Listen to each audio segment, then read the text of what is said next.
ZEE5 ಇರುವಾಗ ನೀವು ನಿಮ್ಮ ನೆಚ್ಚಿನ ಶೋಗಳನ್ನ ಎಂದಿಗೂ ಮಿಸ್ ಮಾಡಿಕೊಳ್ಳುವುದಿಲ್ಲ. ಅದು ಸಂಪೂರ್ಣ ಉಚಿತವಾಗಿ. ಸಾರಿ ಮಹಿ, ನಾನು ಹಾಗೆಲ್ಲ ಮಾತಾಡಬಾರ್ದಿತ್ತು. ನನ್ನಿಂದ ನಿನಗೆ ತುಂಬ ಹರ್ಟ್ ಆಗಿದೆ. ನನಗೆ ನನ್ನ ಮೇಲೆ ತುಂಬ ಬೇಜಾರಿದೆ ಗೊತ್ತಾ.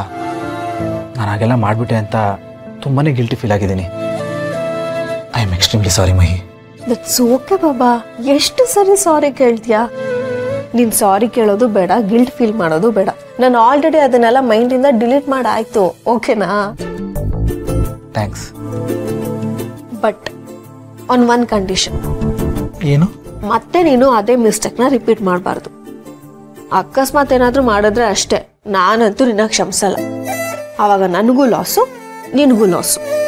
ನಾವಿಬ್ರು ನಾವು ಪ್ರೀತಿಸೋನ ಕಳ್ಕೊತೀವಿ ಅಷ್ಟೆ. ಸೊ ಮಾತಾಡೋಕ್ಕೂ ಮುಂಚೆ ಚೆನ್ನಾಗಿ ಥಿಂಕ್ ಮಾಡಿ ಮಾತಾಡಬೇಕು. ಸರಿ. ಮಾತಾಡಿದ್ರೆ ಮತ್ತೆ ಅದನ್ನ ವಾಪಸ್ ತಗೊಳಕ್ಕಾಗಲ್ಲ. ಮನ್ಸಿಗೆ ಎಷ್ಟು ಹರ್ಟ್ ಆಗುತ್ತೆ ಗೊತ್ತಾ? ಅದೊಂಥರ ಮಿರರ್ ಹೊಡೆದು ಚೂರಾದ ಹಾಗೆ. ಒಂದ್ಸರಿ ನುಚ್ಚು ನೂರಾದ್ರೆ ಮುಗೀತು, ಅದನ್ನ ಮತ್ತೆ ವಾಪಸ್ ಸೇರ್ಸೋದಕ್ಕಾಗಲ್ಲ.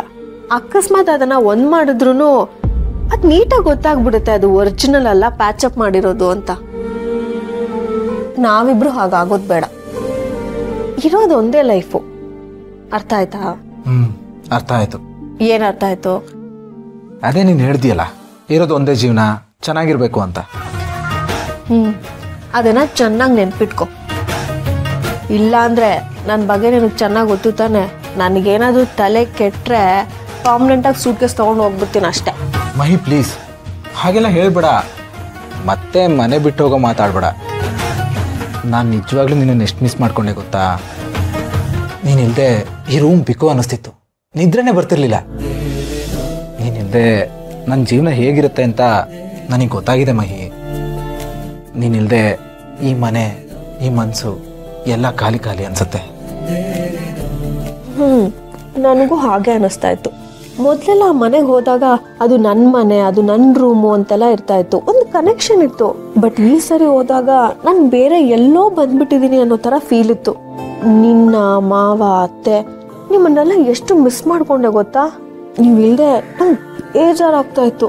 ಅಷ್ಟು ಅಡಿಕ್ಟ್ ಆಗ್ಬಿಟ್ಟಿದೆ ನಿಮಗೆ. ನಿನ್ನನ್ನು ನಾನು ಎಷ್ಟು ಇಷ್ಟಪಡ್ತೀನಿ ಅಂತ ನಿನ್ನಿಂದ ದೂರ ಹೋದ್ಮೇಲೆ ನನಗೆ ಗೊತ್ತಾಗಿತ್ತು. ನಿನ್ನ ಆಬ್ಸೆನ್ಸು ನೀನು ಎಷ್ಟು ಇಂಪಾರ್ಟೆಂಟ್ ಅನ್ನೋದು ಗೊತ್ತಾಯಿತು. Same year. ಅದಕ್ಕೆ ಅಲ್ವಾ ಹೇಳೋದು, ಯಾವುದನ್ನೇ ಆಗಲಿ ಕಳ್ಕೊಂಡಾಗಲೇ ಆದರೂ ನಿಜವಾದ ಬೆಲೆ ಗೊತ್ತಾಗೋದು. ಲಕ್ಕಿಲಿ ನಾವು ಕಳ್ಕೊಂಡಿದ್ದು ನಮಗೆ ಸಿಕ್ಕಿದೆ. ಇಲ್ಲ ಅಂದಿದ್ರೆ ಸಿಕ್ಕಾಪಟ್ಟೆ ಲಾಸ್ ಆಗ್ತಾ ಇತ್ತಲ್ವಾ? ಹೌದು. Love you Mahi. Love you too ಜೀವ.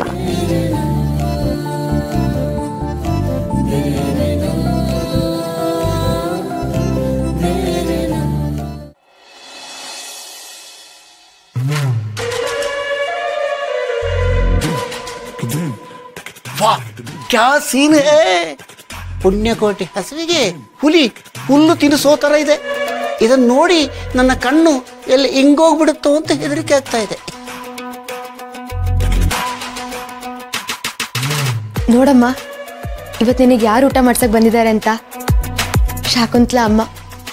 ಅವ್ರಿಗೆ ನೀವು ಬಂದ್ರೆ ಎಷ್ಟು ಪ್ರೀತಿ ನೋಡು. ಸುಧಾ, ಪ್ರೀತಿ ಅಲ್ಲ, ಅಪಾರವಾದ ಗೌರವ ಅಲ್ವಾ ಸಿಸ್ಟರ್? ನನ್ನ ಕರ್ಮ, ಹೋಗಿ ಹೋಗಿ ಇವಳಿಗೆ ಊಟ ತಿನ್ಸೋ ಥರ ಆಗಿದೆಯಲ್ಲ.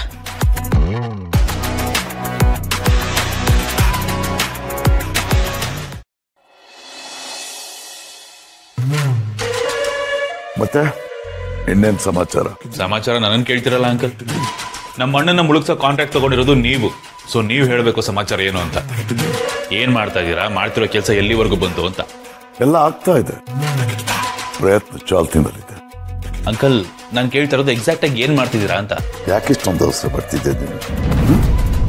ತಡ್ಕೋ, ಸದ್ಯದಲ್ಲಿ ಎಲ್ಲ ಗೊತ್ತಾಗುತ್ತೆ. ಪ್ಲೀಸ್ ಅಂಕಲ್, ಈ ಸಸ್ಪೆನ್ಸ್ ಎಲ್ಲ ಬೇಡ. ಅದೇನಿದೆ ಹೇಳಿ. ಈ ಹಲ್ಲು ನೋವು ಬೇಕಾದ್ರೂ ತಡ್ಕೋಬಹುದು, ಆದ್ರೆ ಕ್ಯೂರಿಯಾಸಿಟಿ ತಡ್ಕೊಳಕ್ಕಾಗದೆ. ಪ್ಲೀಸ್ ಏನ್ ಮಾಡ್ತಾ ಇರತ್ತೆ ಒಂಚೂರು ಹೇಳಿ. ನಿಮ್ಮ ಕಂಪನಿ ಬೋರ್ಡ್ ಆಫ್ ಡೈರೆಕ್ಟರ್ಸ್ ಯಾರ್ಯಾರು ಇದಾರಲ್ಲ, ಅವರೆಲ್ಲರಿಗೂ ಗಾಳ ಹಾಕಿದ್ದೀನಿ. ಗಾಳ ಏನು, ಹೋಲ್ಸೇಲ್ ಆಗಿ ಎಲ್ಲರಿಗೂ ಬಲೆನೇ ಬೀಸ್ಬಿಟ್ಟಿದ್ದೀನಿ. ಹೌದಾ? ಹಂಗಾದ್ರೆ ಇನ್ಮೇಲೆ ಅವರೆಲ್ಲ ನಿಮ್ ಟೀಮಾ? ಆಲ್ಮೋಸ್ಟ್ ಆಗಿದೆ ಅಂತಲೇ ತಿಳ್ಕೊ. ಮಾತುಕತೆ ಆಗ್ತಾ ಇದೆ. ಯಾರ ವೀಕ್ನೆಸ್ ಏನೇನು ಅಂತ ತಿಳ್ಕೊಂಡು ಬೇರೆ ಬೇರೆ ಥರನೇ ಡೀಲ್ ಮಾಡ್ತಾ ಇದ್ದೀನಿ. ನೋಡು, ಯಾರನ್ನಾದ್ರೂ ಹಿಡಿಬೇಕು ಅಂತಂದ್ರೆ ಮೊದಲು ಅವರ ವೀಕ್ನೆಸ್ನ ಹಿಡಿಬೇಕು. ಅದು ಗೊತ್ತಾಗ್ಬಿಟ್ರೆ ಅರ್ಧ ಕೆಲಸ ಆದಾಗೇನೆ. ಯಾಕೆ ಅಂದ್ರೆ ಬಲಹೀನತೆಗಿಂತ ಬಲವಾದದ್ದು ಈ ಜಗತ್ತಿನಲ್ಲಿ ಯಾವುದೂ ಇಲ್ಲ. ಅವನೆಂಥವನೇ ಆಗಿರಲಿ, ಅವನಿಗೊಂದು ಏನೋ ಒಂದು ವೀಕ್ನೆಸ್ ಇದ್ದೇ ಇರುತ್ತೆ.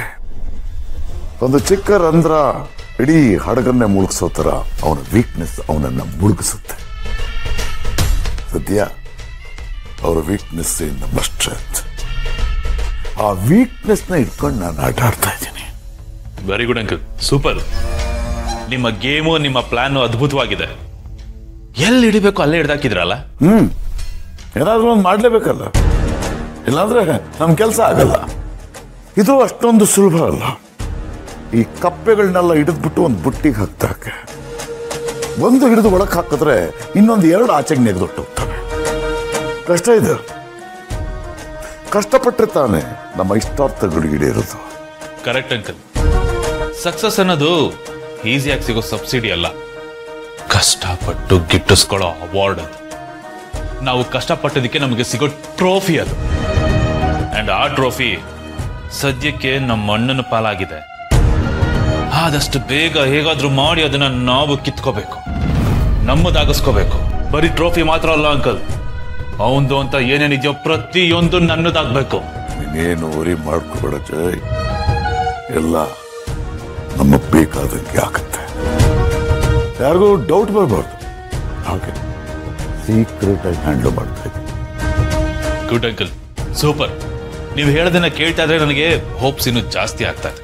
ಎಲ್ಲ ಆಗುತ್ತೆ, ಆದರೆ ಸ್ವಲ್ಪ ಟೈಮ್ ಬೇಕು. ನಿಮ್ಮ ಅಣ್ಣ ಕಟ್ಟಿ ಬೆಳೆಸಿದನಲ್ಲ ದೊಡ್ಡ ಸಾಮ್ರಾಜ್ಯ, ಅದರ ಅಡಿಗಲ್ಲು ಲೈಟಾಗಿ ಅದ್ರತಾ ಇದೆ. ಆ ಸಾಮ್ರಾಜ್ಯ ಕುಸಿದು ಬೀಳೋದಿಕ್ಕೆ ಆಲ್ರೆಡಿ ಕೌಂಟ್ ಡೌನ್ ಶುರುವಾಗಿದೆ. ನೋಡ್ತಾ ಇರು, ನಿಮ್ಮಣ್ಣ ಎಷ್ಟು ಎತ್ತರಕ್ಕೆ ಬೆಳೆದಿದ್ದಾನೋ ಅಷ್ಟೇ ಎತ್ತರದಿಂದ ಕೆಳಗೆ ಬೀಳ್ತಾನೆ. ಎತ್ತರ ಎಷ್ಟು ಹೆಚ್ಚಾಗುತ್ತೋ ನೋವು ಅಷ್ಟೇ ಹೆಚ್ಚಾಗುತ್ತೆ. ಇದೆಲ್ಲ ಖಂಡಿತ ಆಗೇ ಆಗುತ್ತೆ ಜೈ. ಅಲ್ಲಿವರೆಗೂ ತಾಳ್ಮೆಯಿಂದ ಕಾಯ್ಬೇಕು. ಒಂದಂತೂ ಸತ್ಯ, ನೀನು ನಾಳೆ ದಿನ ಕಂಪ್ನಿ ಚೇರ್ಮನ್ ಆಗ್ತೀಯ. 100% ಆಗ್ತೀಯ. ಕಾಯ್ತೀನಿ ಅಂಕಲ್, ಕಾದೇ ಕಾಯ್ತೀನಿ.